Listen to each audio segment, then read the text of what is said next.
اور جو ہے مجھے کوئی مسجد تک بلا کے لینے والا یا میرے ہاتھ پکڑ کر مسجد تک پہنچانے والا بھی کوئی نہیں ہے، تو کیا مجھے اجازت مل سکتی ہے؟ یعنی گھر میں نماز پڑھ لینے، وہ ہمارے جیسا نماز ترک کے لیے نہیں پوچھتے ہیں، گھر میں نماز پڑھ لینے کیا مجھے اجازت مل سکتی ہے؟ کیا تم اذان سنتے ہو؟ تو اس پر میں نے جواب دیا ہاں۔ تو پھر رسول اللہ صلی اللہ علیہ وسلم نے فرمایا تم کو کوئی اجازت نہیں۔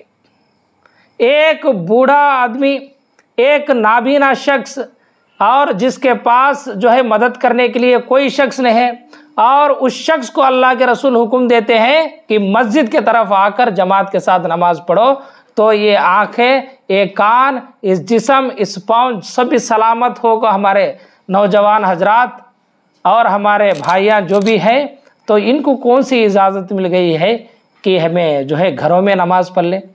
اور بالخصوص فجر کی نماز اللہ کے رسول ارشاد فرماتی جو کوئی بھی گھر میں وضو کر لے اچھی طریقے سے اور نماز کے لیے، فجر نماز کے لیے نکلتا ہے، اللہ تعالیٰ اس کی ہر قدم کے بدلے گناہوں کو معاف فرماتا ہے، اور ہر قدم کے بدلے اس کے درجات کو بلند فرماتا ہے، ہر قدم کے بدلے نیکیاں عطا فرماتا ہے۔ اور اسی طرح اللہ کے رسول ارشاد فرماتی ہیں جو کوئی بھی اندھیری میں مسجد کی طرف چل کر آتا ہے، اللہ تعالیٰ قیامت کے دن ان کی اندھیری کو نکال کر روشنی عطا فرماتا ہے۔ تو اتنی بڑی ثواب کو آپ کہاں سے کما لیں گے؟ تو ہمارے نوجوان حضرات جو ہے یہ بات کو بہت خیال کرنا ہے، ہماری پہلی پریارٹی مسجد میں نماز پڑھنا ہے، مسجد میں نماز پڑھنا ہے، اس کے علاوہ ہماری دوسری پریارٹی کوئی بھی نہیں ہے۔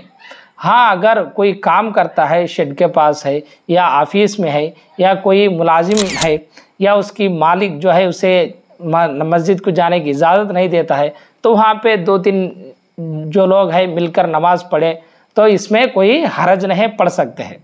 اور اسی طرح یاد رکھ لو یہ بھی تھوڑے لوگ نہیں کرتے، اکیلے میں پڑھ لینے کی کوشش کرتے ہیں۔ اللہ تعالیٰ ہمیں اس عمل سے بچائے۔ اللہ کے رسول ارشاد فرماتی ہیں کہ کسی بستی یا قریے میں 3 افراد ہیں، 3 لوگ مسلمان ہیں، 3 جنہیں بس، تو اگر وہ جماعت قائم نہ کرے، اللہ کے رسول ارشاد فرماتی ہیں، ابن ماجہ کے حدیث ہے، 3 لوگ ہیں بستی میں، وہ جماعت جو ہے قائم کرے نہیں، تو اللہ کے رسول ارشاد فرماتے ہیں ان کے اوپر شیطان مسلط ہو جاتا ہے، اور اللہ کے رسول فرماتے ہیں ان کو جو ہے ان کو وہ شیطان جو ہے غافل۔ عبداللہ بن عمر رضی اللہ تعالیٰ عنہ کی روایت ہے کہ انہوں نے نبی کریم صلی اللہ علیہ وسلم کو منبر کے اوپر یہ فرماتے ہوئے سنا کہ لوگوں کو جماعت ترک کرنے سے باز آنا چاہیے۔ اللہ کے رسول فرماتے ہیں لوگوں کو جماعت ترک کرنے سے باز آنا چاہیے، کیونکہ جماعت کو ترک کرنے کا مطلب یہاں پہ ہے اس وقت میں حضور نبی کریم صلی اللہ علیہ وسلم کی دور میں جو ہے مسجد میں ہی نماز چلتی تھی، اللہ یہ کہ اگر کوئی سفر پہ ہے وہاں پہ کوئی جماعت اگر ایسی جنگ وغیرہ گئی تو وہاں پہ پڑھ لیتے تھے، ورنہ سب لوگ جو ہے مدینہ منورہ میں مسجد نبوی میں اکٹھا ہوتے تھے۔ تو اللہ کے رسول فرماتی ہیں لوگوں کو جو ہے جماعت کو ترک کرنا جو ہے اس سے باز آنا چاہیے، ورنہ اللہ کے رسول فرماتے ہیں اللہ تعالیٰ ان کے دلوں پر ضرور مہر لگا دے گا۔ بھائی نماز چھوڑنے پر بھی نہیں، یہ وعید سنائی سے حضور صلی اللہ تعالیٰ علیہ وسلم، جماعت چھوڑنے پر، جماعت کو چھوڑنے پر اللہ کے رسول یہ فرماتے ہیں اللہ تعالیٰ ان کے دلوں کے اوپر مہر لگا ڈالے گا، پھر وہ ضرور غافلوں میں شامل ہو جائیں گے۔ دیکھیے آپ جماعت کو جو بھی ترک کرتا ہے نہ اسے علم میں دلچسپی ہے، نہ اسے عمل میں دلچسپی ہے، نہ اس کے وقت میں برکت ہے، نہ اس کی کمائی میں برکت ہے، ایسا سست خور بن جاتا ہے، ایسا غفلت میں جو ہے بندہ مر جاتا ہے کہ باتا خانی میں بیٹھتا ہے اور چائے کی دکانوں کے پاس بیٹھتا ہے، بس اسے کوئی دین کی کام کرنا بولے تو ٹائم ہی نہیں، گپے مار لیتے بیٹھنے بہت زیادہ ٹائم ہوتا ہے، سیریلز دیکھنے ٹائم ہوتا ہے، اور جو ہے موویز دیکھنے ٹائم ہوتا ہے، دوستوں کے ساتھ شکار کرنے ٹائم ہوتا ہے، لیکن اس کی دین کی کام کرنے، علم سیکھ لینے، اس کے اوپر عمل کرنے ٹائم نہیں ملتا، کیونکہ اللہ تعالیٰ ایسے لوگوں کے اوپر مہر لگا ڈالے اور ان کو جو ہے اللہ تعالیٰ غافلوں میں سے بنا ڈالے۔ اب جو بندے کو اللہ تعالیٰ جو ہے غفلت میں ڈال ڈالے اسے بچانے والا کون ہے؟ بھائی یہاں پہ نماز کو ترک کرنے والے کی بات نہیں ہے، جماعت کو ترک کرنے والوں کی بات ہے۔ صرف جماعت کو ترک کرنے والوں کے لیے یہ وعید ہے، تو نمازوں کو ترک کرنے والوں کے لیے ہمیں کیا بولے؟ اللہ تعالیٰ قرآن میں فرماتا ہے فویل للمصلین، ان نمازیوں کے لیے ویل نامی ایک جگہ ہے جہنم میں۔ کس کے لیے؟ جو نماز کے لیے سستی کرتی، جو نماز کے لیے دیر کرتی، جو نماز کو آنے میں جو ہے سستی کرتی، ان کے لیے جہنم میں جگہ ہے۔ تو اب نماز کو ترک کرنے والوں کے لیے ہمیں کیا بولے؟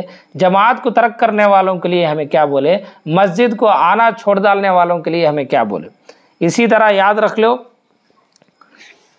حضور صلی اللہ تعالیٰ علیہ وآلہ وسلم ارشاد فرماتے ہیں کہ فجر اور عشاء جو ہے یہ ٹھنڈی وقت پڑھنے کی نمازیں ہیں۔ اللہ کے رسول ارشاد فرماتے ہیں، مشکات کی حدیث ہے کہ جو کوئی بھی ٹھنڈی وقتوں کی نماز ادا کرتا ہے اللہ تعالیٰ بے شک اسے جنت میں داخل فرمائے گا۔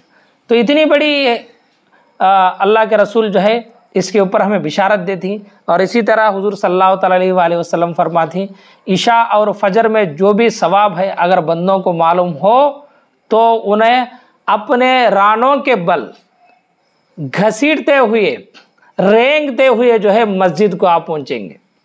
یہاں پہ اللہ کے رسول ارشاد فرماتی ہیں وہ رینگتے ہوئے بھی مسجد کو آئیں گے۔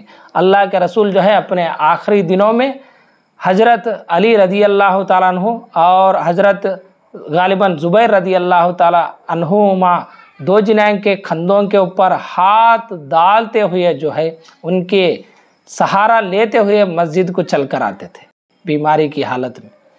تو اس طرح کی تاکید ہے نماز کے بارے میں ہمیں، لیکن ہمیں جو ہے بہت غفلت اختیار کرتے ہیں۔